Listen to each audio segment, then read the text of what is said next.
कल हमने पढ़ा था, हमने फिजिक्स स्टार्ट करी थी जिसमें हमने चैप्टर 1 अपना कवर कर लिया, यूनिट्स एंड मेजरमेंट। आज हम लोग अपना नया फ्रेश चैप्टर स्टार्ट करने वाले हैं, motion, chapter number 2, that is motion. कल हमने देखा था कि फिजिकल क्वांटिटीज़ क्या होती हैं, उसका यूनिट्स क्या होती हैं, मेजरमेंट कैसे होता है। हमने derived quantity, fundamental quantity, supplementary quantity, dimensions, इन सब के बारे में देखा था।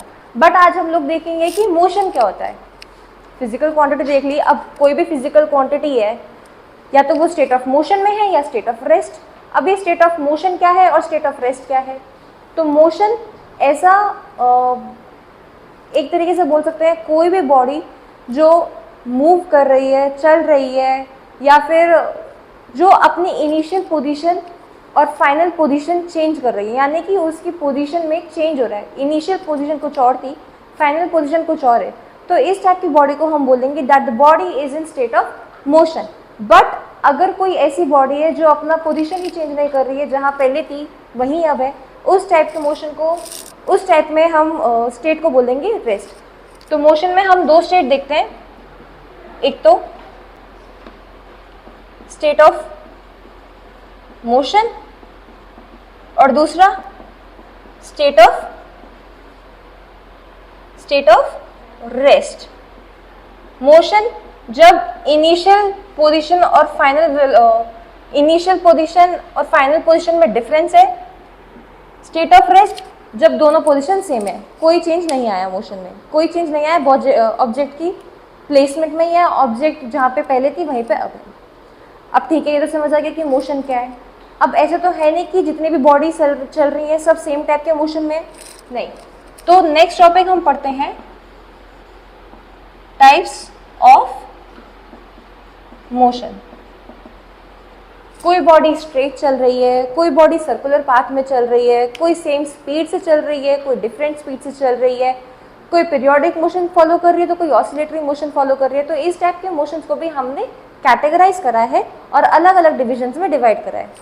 तो हम टाइप्स ऑफ मोशन को बेसिकली 4 डिविजन्स में पढ़ने वाले हैं। पहला, ऑन नेचर ऑफ मूवमेंट।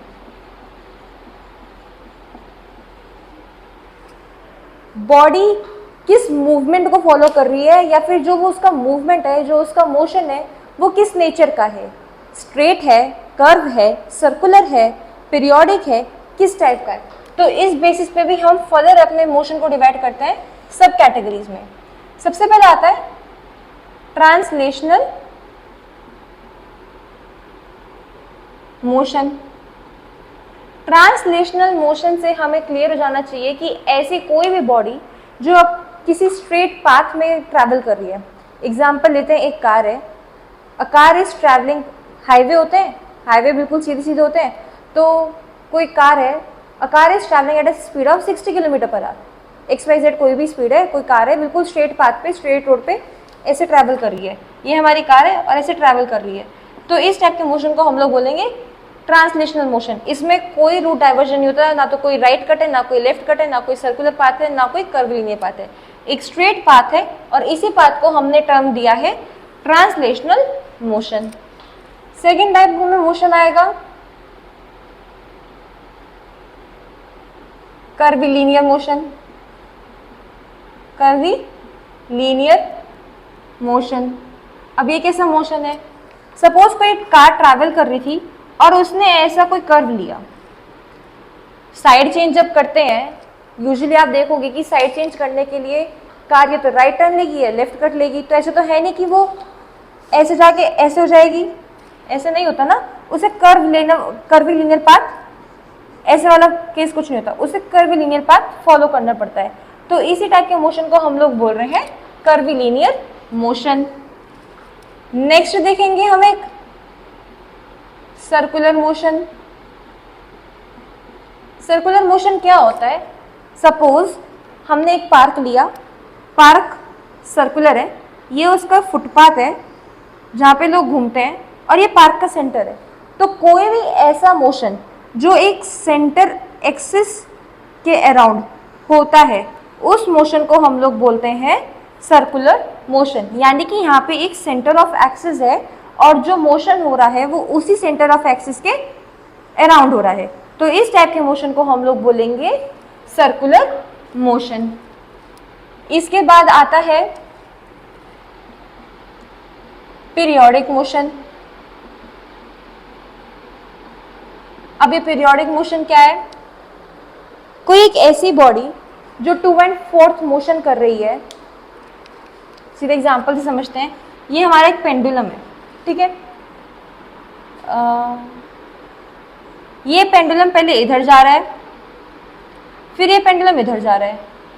तो जो इसका ये वाला मोशन है इसी को पीरियोडिक मोशन बोल सकते हैं। या फिर अगर हम इसे अभी कंसिडर भी ना करें तो आप देखते होंगे सन है, सन के अराउंड अर्थ है, यही पीरियोडिक मोशन चलता जा रहा है, चलता जा रहा है। या फिर अर्थ है, अर्थ के अराउंड मून है, वो इसके अराउंड पीरियोडिक सर्कल कर रही है। तो कोई भी ऐसा मोशन जो हर समय एक फिक्स्ड टाइम इंटरवल के बाद अपने आप को रिपीट करता है। इधर अर्थ का रोटेशन 365 डेज के अंदर सन के अराउंड कंप्लीट हो जाता है और 365 डेज के बाद वो दोबारा यही साइकिल रिपीट कर रही है और यही साइकिल वो continuously for infinite time repeat करे जा रही है। तो जब एक फिक्स्ड इंटरवल के बाद मोशन रिपीट करता है अपने आप का अपना मेन पाथ, उसी टाइप के मोशन को हम लोग बोलते हैं पीरियोडिक मोशन। पीरियोडिक मतलब एक पर्टिकुलर पीरियड या फिर इंटरवल ऑफ टाइम के बाद कोई बॉडी अपने मोशन को रिपीट करती है। तो इस टाइप के मोशन को हम लोग बोलेंगे पीरियोडिक मोशन। पीरियोडिक मोशन में एक टाइप का मोशन हम लोग और देखते हैं, सिंपल हार्मोनिक मोशन। ये सिंपल हार्मोनिक मोशन एक काइंड ऑफ पीरियोडिक मोशन है। अब ये सिंपल हार्मोनिक मोशन क्या है? आप लोगों ने यूजुअली घरों में, पुराने टाइम के घरों में घड़ियां देखी होंगी जिनमें से पेंडुलम लगा होता है। वो पेंडुलम टाइम टू टाइम ऐसे अपने आप को करता रहता है और ये पेंडुलम एक्स जितना यहाँ जा रहा है उतना ही वापस आता है, जितना इधर राइट जा रहा है उतना ही वापस सेंटर आ रहा है। तो जितना डिस्प्लेसमेंट था उतना ही रिस्टोरेशन था। इसने suppose x metre length displace करी तो वापस x मीटर लेंथ को रिस्टोर कर लिया। ऐसे ही यहाँ पे x मीटर लेंथ को डिस्प्लेस करा, वापस x मीटर लेंथ को रिस्टोर कर लिया। तो जहाँ पे डिस्प्लेसमेंट और रिस्टोरेशन, डिस्प्लेसिंग फोर्स और रिस्टोरिंग फोर्स दोनों इक्वल होते हैं, उस टाइप के मोशन को हम लोग बोलते हैं सिंपल हार्मोनिक मोशन। इसी में एक मोशन आता है ऑसिलेटरी मोशन। ये ऑसिलेटरी मोशन क्या है? एक पेंडुलम देखा होगा आपने, जनरली सारी फिजिक्स लैब में होता है। इस पेंडुलम को आप यहाँ पे स्ट्रेच करो और फिर यहाँ से छोड़ दो तो वो पहले ऐसे जाएगा, फिर ऐसे आएगा, फिर ऐसे जाएगा, फिर ऐसे आएगा और फिर एक पॉइंट पे आके यहाँ पे रुक जाएगा। तो यहाँ पे डिस्प्लेसमेंट और रिस्टोरिंग इक्वल थी, बट ऑसिलेटरी मोशन में डिस्प्लेसमेंट और रिस्टोरेशन इक्वल नहीं होता। इन दोनों में डिफरेंस आप लोगों को क्लियर होना चाहिए कि सिंपल हार्मोनिक मोशन जो एक काइंड ऑफ पीरियोडिक मोशन है उसमें डिस्प्लेसमेंट और रिस्टोरेशन इक्वल होता है, but in oscillatory motion displacement और रिस्टोरिंग फोर्स इक्वल नहीं होता। ये सबसे बेसिक डिफरेंस है oscillatory motion and periodic motion में, जो सबको यूजुअली पता नहीं होता। तो ये याद रखने वाली चीज़ है। इसके अलावा हम एक टाइप का मोशन और पढ़ते हैं, वाइब्रेटिंग मोशन। वाइब्रेटिंग मोशन क्या है? गिटार सबने देखा है, गिटार की स्ट्रिंग्स पता है। तो जब 2/4 मूवमेंट में किसी स्ट्रिंग का अप एंड डाउन मूवमेंट होता है, यानी कि पहले स्ट्रिंग ऐसे फिर ऐसे, और इस वेव लेग पैटर्न को फॉर्म मोशन होती है, तो इसी टाइप के मोशन को हम लोग बोलते हैं वाइब्रेटिंग मोशन। यानी कि वाइब्रेशन या फिर वेव्स का क्रिएशन हो रहा है। हमने स्ट्रिंग को स्ट्रेच करा और छोड़ दिया, उससे वो स्ट्रिंग में वाइब्रेशन आया जो वेव फॉर्मेशन कर रही है, फॉर एग्जाम्पल गिटार की स्ट्रिंग। तो इस टाइप के मोशन को हम लोग बोलते हैं वाइब्रेटिंग मोशन। इसी में एक और मोशन आता है रैंडम मोशन। कोई भी कार है, पहले इधर जा रही है फिर इधर जा रही है, फिर इधर जा रही है, फिर इधर जा रही है, फिर इधर जा रही है, फिर ऐसे कर्व घूम रही है, फिर ऐसे आ रही है, फिर ऐसे आ रही है, फिर ऐसे जा रही है, ऐसे जा रही है, ऐसे जा रही है, मतलब any random path is followed, उस टाइप के मोशन को हम रैंडम मोशन बोलते हैं। कि कोई भी है, सपोज कोई पर्सन है, वॉक कर रहा है, कभी कहीं जा रहा है, कभी कहीं जा रहा है, इधर उधर घूम रहा है, बस उस टाइप के मोशन को हम लोग बोलेंगे रैंडम मोशन। ये बेसिक डिवीजन था आपका on the basis of nature of movement. इतना क्लियर है? इसके बाद हम पढ़ते हैं डिवीजन ऑन, यहाँ पे बेसिस लिख लेना, on basis, on basis of path object follow. अब जो ऑब्जेक्ट मोशन में है, जो चल रही है, घूम रही है, फिर रही है, वो कोई पाथ फॉलो कर रही होगी, सीधी जा रही है, घूम रही है, किस टाइप का पाथ है। तो इसमें भी 3 टाइप के मोशन होते हैं। एक तो rectilinear, curvilinear, linear and circular. Rectilinear का मतलब यहाँ पे स्ट्रेट लाइन है, कर्विलिनियर का मतलब यहाँ पे सेम यही मोशन है कि कर्व पाथ को फॉलो कर रही है बॉडी, और सर्कुलर का मोशन है कि body circular pattern around a central axis rotation कर रही है या घूम रही है। कर्विलिनियर सर्कुलर यही दो है, और ट्रांसलेशन के नाम को ही हमने चेंज करके रेक्टिलिनियर मोशन एक नया नाम दे दिया है। बात वही है, स्ट्रेट लाइन की ही बात कर रहे हैं हम। इसके अलावा हम दो टाइप के डिवीजन और देखते हैं ऑन बेसिस ऑफ स्पीड। अब जो बॉडी चल रही है, किसी स्पीड से चल रही होगी, ज़्यादा स्पीड है, कम स्पीड है, तो इस टाइप में हम लोग 2 टाइप की स्पीड देखते हैं। एक तो यूनिफॉर्म मोशन और एक non uniform motion. Uniform motion कौन सा है? जिसमें स्पीड कांस्टेंट है।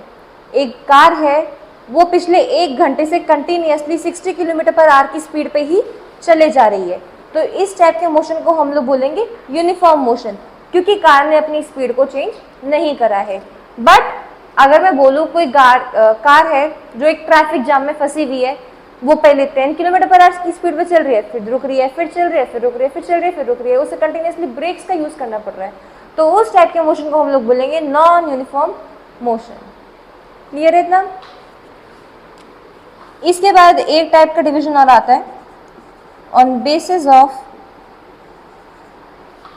डायमेंशन। अब ये डायमेंशंस क्या है?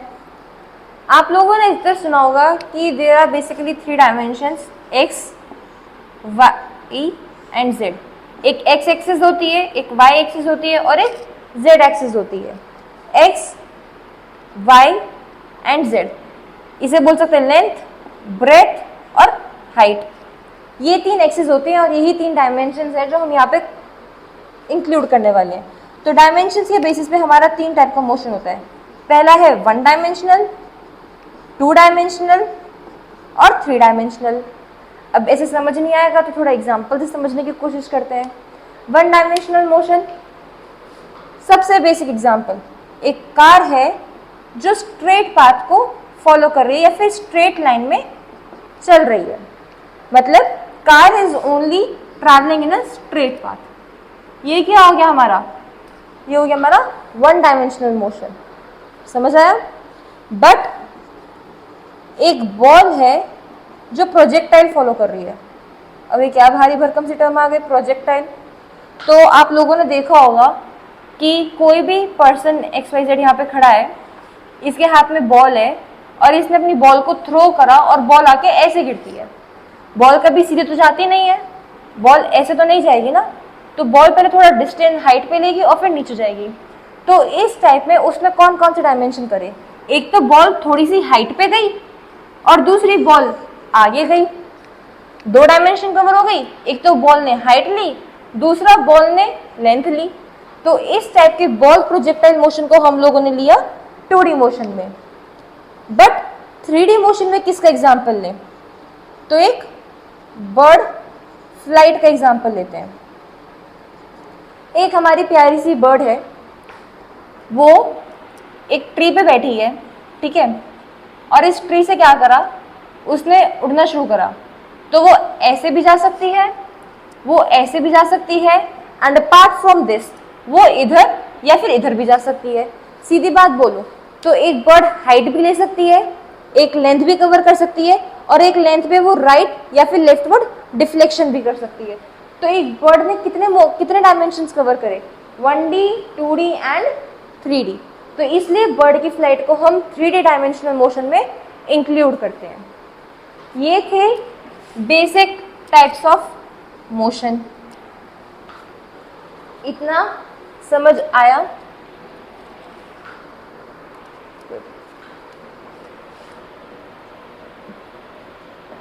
इसके बाद हम थोड़ी सी टर्मोलॉजी समझेंगे।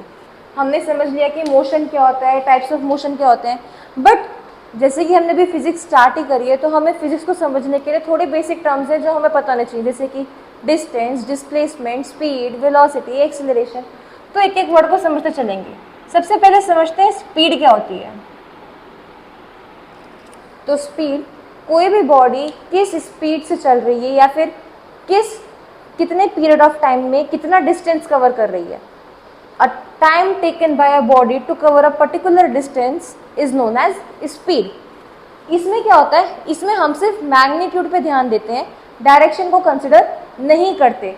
Therefore it is a scalar quantity, जिसका फॉर्मूला होता है डिस्टेंस अपॉन टाइम, और इसका डायमेंशन होता है मीटर पर सेकेंड। ये था बेसिक हमारी स्पीड क्या होती है। बट अगर समझे कि वेलोसिटी क्या होती है, तो ये स्पीड का ही वेक्टर फॉर्मेशन है, यानी कि इसमें हम लोग डिस्टेंस की जगह पे डिस्प्लेसमेंट ले लेते हैं, एंड डिस्प्लेसमेंट अपॉन टाइम को हम बोलते हैं वेक्टर। अभी डिस्टेंस डिस्प्लेसमेंट में क्या फर्क है? तो डिस्टेंस एंड डिस्प्लेसमेंट याद रखिए।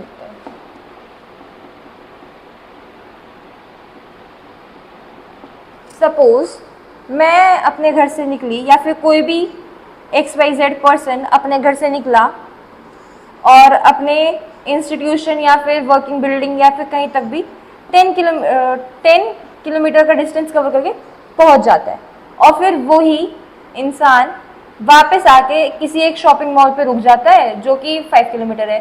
तो इसने टोटल स्पीड कितनी कवर करी? 5 + 10 that is 15 kilometre per hour.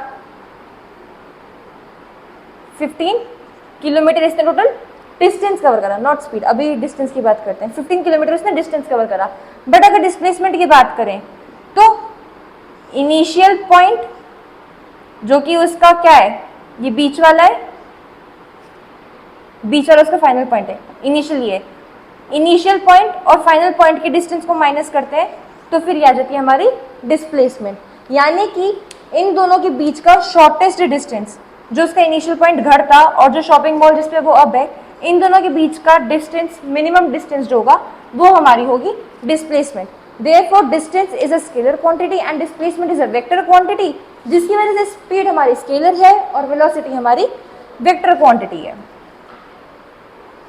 इसके बाद एक टर्म और समझते हैं, रिलेटिव वेलोसिटी। ये क्या है? तो जब हम किसी दो बॉडी की वेलोसिटीज को कंपैरिजन करते हैं एक दूसरे के रिस्पेक्ट में, तो उसी को हम रिलेटिव वेलोसिटी बोलते हैं। सपोज ये कार A है और ये कार B है, दोनों अगर सेम डायरेक्शन में जा रही हैं, 20 किलोमीटर पर आवर की और 10 किलोमीटर पर आवर की स्पीड पे, तो फिर इन दोनों की रिलेटिव वेलोसिटी क्या होगी?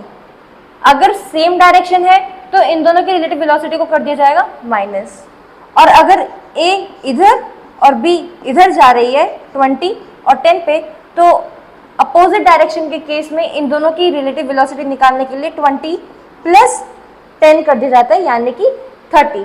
तो रिलेटिव वेलोसिटी में हम दो बॉडीज की वेलोसिटी का कंपैरिजन करते हैं जिसमें अगर सेम डायरेक्शन में बॉडी ट्रैवल करती है तो वेलोसिटीज माइनस होती हैं, एंड अगर अपोजिट डायरेक्शन में बॉडी ट्रैवल करती है तो वेलोसिटीज प्लस होती हैं।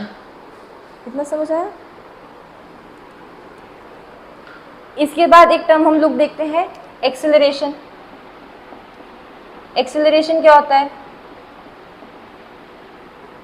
तो एक्सेलरेशन को हम सीधे बोल सकते हैं कि change in velocity upon time, कि पहले बॉडी की क्या वेलोसिटी, सपोज कोई बॉडी 20 किलोमीटर पर आवर की स्पीड से चल रही थी और अब वही बॉडी 30 किलोमीटर पर आवर की स्पीड से चल रही है, तो उसकी वेलोसिटी में कितना चेंज हुआ अपॉन टाइम।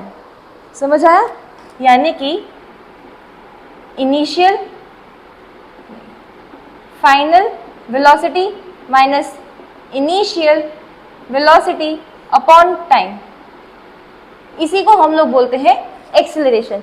इसमें हम उसके इनिशियल वेलोसिटी और फाइनल वेलोसिटी को माइनस करके जो टर्म आती है उसको टाइम से डिवाइड करते हैं, जिससे हमें उसे एक्सेलरेशन पता चलता है, यानी कि बॉडी अपनी स्पीड को कितना बढ़ा रही है अकॉर्डिंग टू टाइम या फिर कितना डिक्रीज कर रही है। ये तो थे आपके बिल्कुल बेसिक टर्म्स जो हमारे हर चैप्टर में, मोशन में, फोर्स में, फिजिक्स के मैक्सिमम टर्म्स या फिर चैप्टर्स में यूज होएगी। इन्हीं की रिलेशनशिप को रिप्रेजेंट करने के लिए हमने एक नहीं 3 इक्वेशंस ऑफ मोशंस को डिराइव करा है। वो इक्वेशन ऑफ मोशन क्या है? वो वेलोसिटी, डिस्टेंस, एक्सेलरेशन, इन सब के बीच में एक रिलेशनशिप को इस्टेब्लिश करती है और उन्हें रिप्रेजेंट करती है।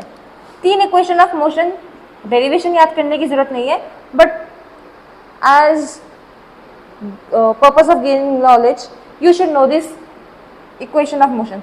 तो सबसे पहले होती है v square is equal to u square plus 2as, s इज इक्वल टू ut plus half at square, and third is इस लास्ट थी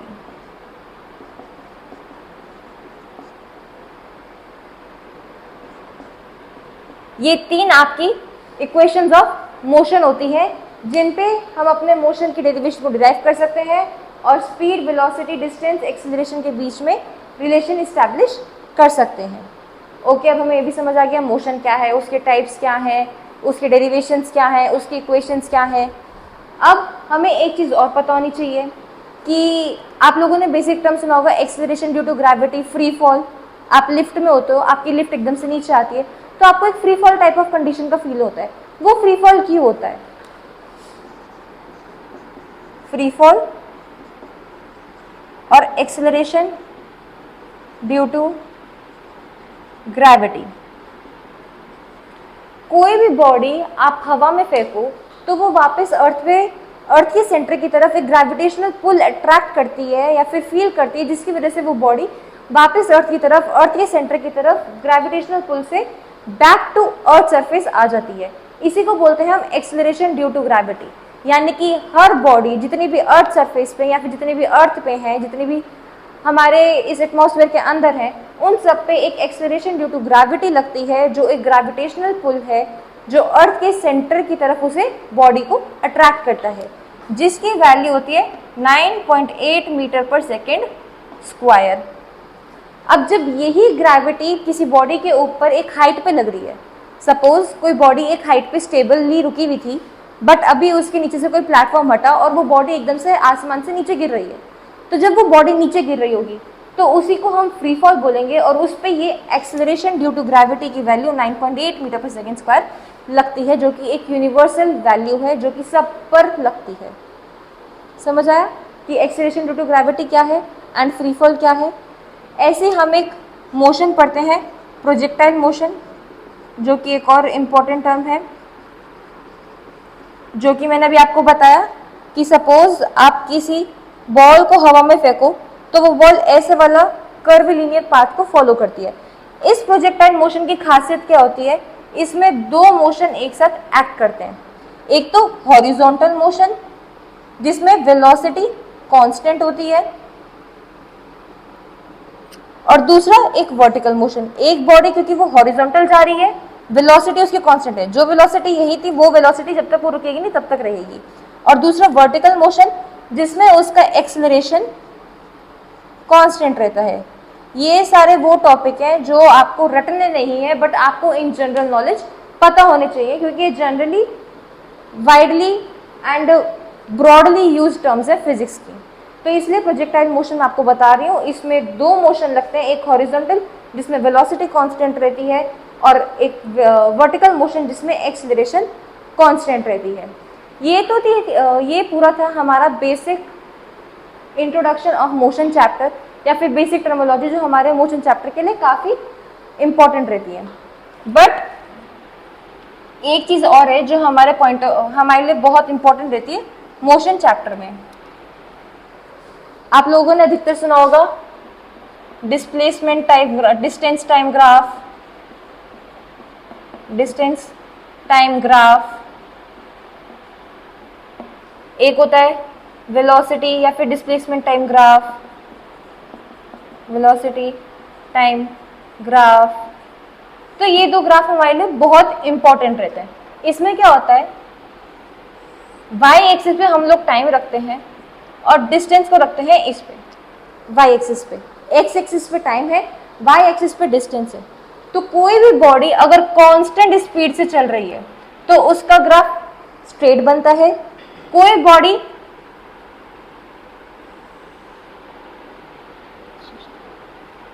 किसी बॉडी की स्पीड हम लोग टाइम के साथ इंक्रीज कर रहे हैं तो उसका ग्राफ इस तरीके से बनेगा, स्पीड यहाँ पे इंक्रीज हुई है।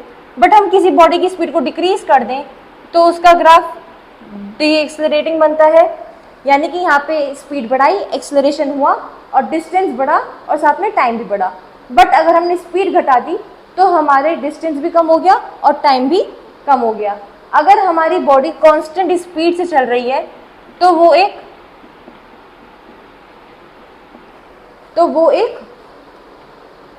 स्ट्रेट डायगोनल ग्राफ बनता है। ये तो था हमारा basic distance time graph. But अगर वेलोसिटी टाइम ग्राफ की बात करें तो इसमें वाई एक्सिस पे होता है टाइम, एक्स एक्सिस पे होता है टाइम और वाई एक्सिस पे होती है वेलोसिटी या फिर displacement, sorry not velocity, velocity होती है वेलोसिटी।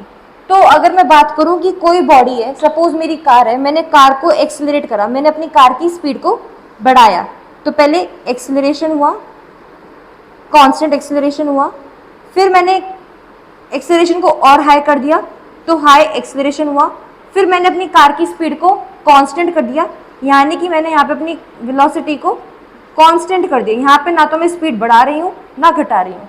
फिर मैंने एकदम से अपनी स्पीड को घटा दिया, यानी कि यहाँ पे आके फाइनली ब्रेक लग गए। तो यहाँ पे तो हमारा व्हीकल बिल्कुल ही रुक गया है और यहाँ पे वाला जो फेज है इसी को हम बोलते हैं डी एक्सीलरेशन। और जो इस पूरे ग्राफ का एरिया होता है इसी को हम लोग बोलते हैं डिस्प्लेसमेंट।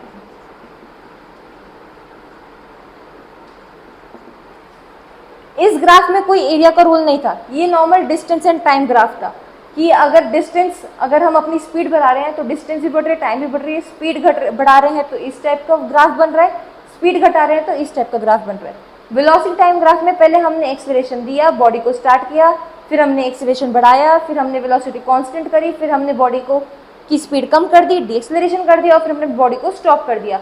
इसका जो एरिया होता है वेलोसिटी और टाइम के अकॉर्डिंग इसका एरिया डिस्प्लेसमेंट बनता है, क्योंकि वेलोसिटी और टाइम किसके रिस्पेक्ट में होता है, डिस्प्लेसमेंट में। वेलोसिटी का फॉर्मूला ही होता है डिस्प्लेसमेंट अपॉन टाइम। तो therefore it was your velocity time graph and it was your distance time graph. ये चैप्टर आपके आने वाली फिजिक्स के लिए इंपॉर्टेंट रहता है क्योंकि इसमें हम टर्मोलॉजी का इंट्रोडक्शन पढ़ते हैं। हमने इसमें बहुत सारे टर्म्स पढ़ी, जिसमें हमने टाइप्स ऑफ मोशन पढ़ा, जिसमें हमने speed, velocity, distance, displacement, acceleration जैसे टर्म को इंट्रोड्यूस करा है, जाना है, और ये प्रोजेक्टाइल मोशन को भी जाना है। ये टर्म्स हमारे लिए आने वाले चैप्टर्स के लिए इंपॉर्टेंट रहेगी। यही इक्वेशन ऑफ मोशन हमारे आने वाले चैप्टर से लिंक करेंगी। हमारा नेक्स्ट चैप्टर रहेगा force and motion and its equation, मतलब हमारा फोर्स क्या होता है and what are forces laws. तो ये हमारे को पढ़ना इसलिए ज़रूरी हो जाता है क्योंकि हमारे को आने वाले चैप्टर्स के भी कॉन्सेप्ट क्लियर रखने हैं। तो अगर अभी यहाँ पे कॉन्सेप्ट क्लियर नहीं होंगे तो आगे भी क्लियर नहीं होंगे। इसलिए कोशिश करनी है कि हर वीडियो को प्रॉपरली देखना है, हर चीज़ को समझते चलना है। एंड मोशन चैप्टर समझ में आएगा तो फिर फोर्स चैप्टर भी समझ में आएगा। एंड जो उसमें हम लॉस पढ़ेंगे, जो मोशन की डेरिवेशन या फिर इक्वेशन से कनेक्ट करेंगे, तो आपको वो चैप्टर भी क्लियरली अंडरस्टैंडेबल रहेगा और ज़्यादा अच्छे से समझ में आएगा।